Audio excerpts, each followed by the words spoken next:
Ciao ragazzi, oggi parliamo di Tom Prince, detto The Thing, ovvero La Cosa, un mass monster che nella seconda metà degli anni 90 arrivò pieno di speranze sulla scena agonistica IFBB, salvo poi eclissarsi solo pochi anni dopo a causa di gravi problemi di salute, che lo obbligarono alla dialisi, al trapianto di reni e infine contribuirono alla sua prematura scomparsa. Oggi ne ripercorriamo brevemente la vita, la carriera agonistica e le scelte di vita, cercando di distillare gli insegnamenti che la sua storia ci porta, sperando che i suoi errori possano servire come monito, affinché certe tragedie non debbano più ripetersi. Enjoy! Tom Prince nasce il 26 ottobre 1969 a Fort Belvoir, in Virginia, negli Stati Uniti, ma cresce in Minnesota. Sin da ragazzino è sportivo ed eccelle nel nuoto. Racconta che verso i 18 anni ottenne il terzo miglior tempo della nazione, diventando un All-American Swimmer, e anche in seguito al college continuò a gareggiare nel nuoto per 3 anni.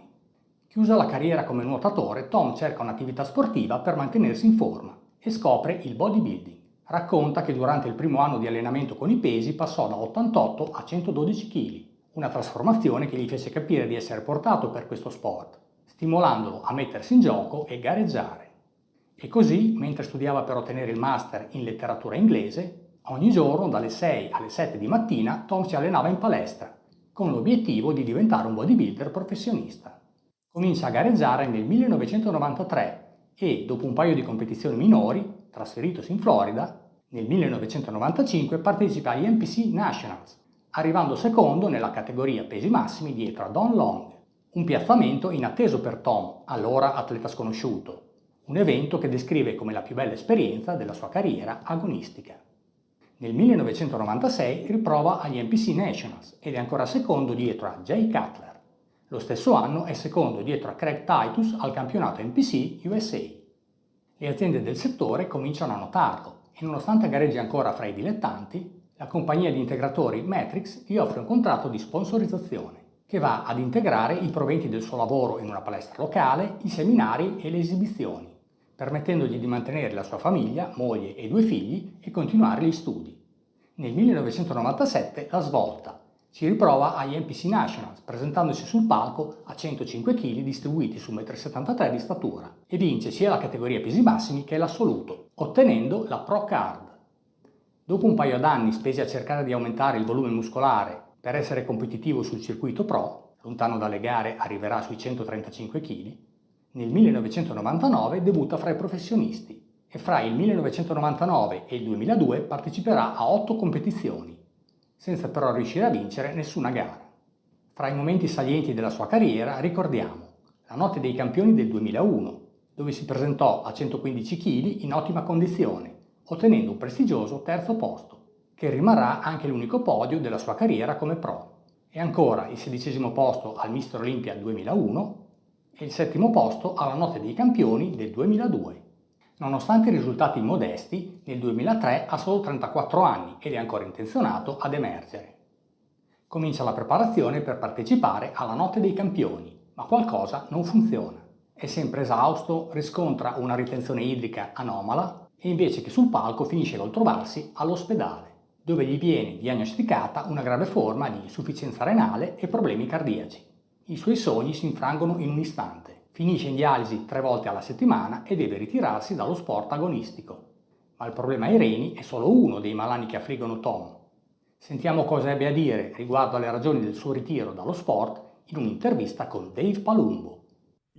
Ciao Tom, ad un certo punto tu hai lasciato il mondo del bodybuilding e sei sparito dissociandoti completamente dall'ambiente. Tu eri ai vertici, ti vedevamo a Venice, alla Gold Gym e vivevi lo stile di vita dei bodybuilder. Quanto è stato difficile per te lasciare questo mondo? Ah, bella domanda. Non molto difficile, direi.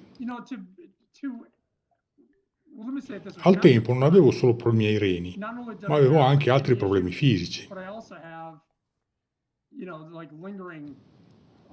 Non avevo più cartilagine nella mia spalla sinistra. La mia spalla sinistra aveva un arco di movimento del 50%. Avevo l'artrite a entrambe le ginocchia e anche la mia schiena aveva dei problemi. Avevo bruciato completamente il mio corpo. Fisicamente non c'ero più. Non potevo andare avanti. Nonostante tutto, la vita va avanti. L'azienda di gestione immobiliare avviata con la moglie Rebecca ha successo ed economicamente se la passano bene. Nel 2012 un trapianto di reni gli dà nuova fiducia, ma presto anche i nuovi reni subiscono danni. Tom soffre di glomerulosclerosi focale segmentale, una patologia che danneggia i reni e anche in seguito dovrà continuare con la dialisi. Purtroppo nel decennio seguente la salute di Tom degraderà progressivamente. Le complicazioni legate a un tumore non gli lasciano scampo e morirà il 5 febbraio 2022, a 52 anni, lasciando moglie e 2 figli. La vera tragedia di questa vicenda è che il disastro si sarebbe potuto evitare. Sarebbe bastato fare analisi del sangue periodiche e monitorare l'evoluzione dello stato di salute per cogliere e gestire eventuali problemi sul nascere. Ma Tom queste analisi non le faceva, scelta scellerata di cui si rammaricò in seguito.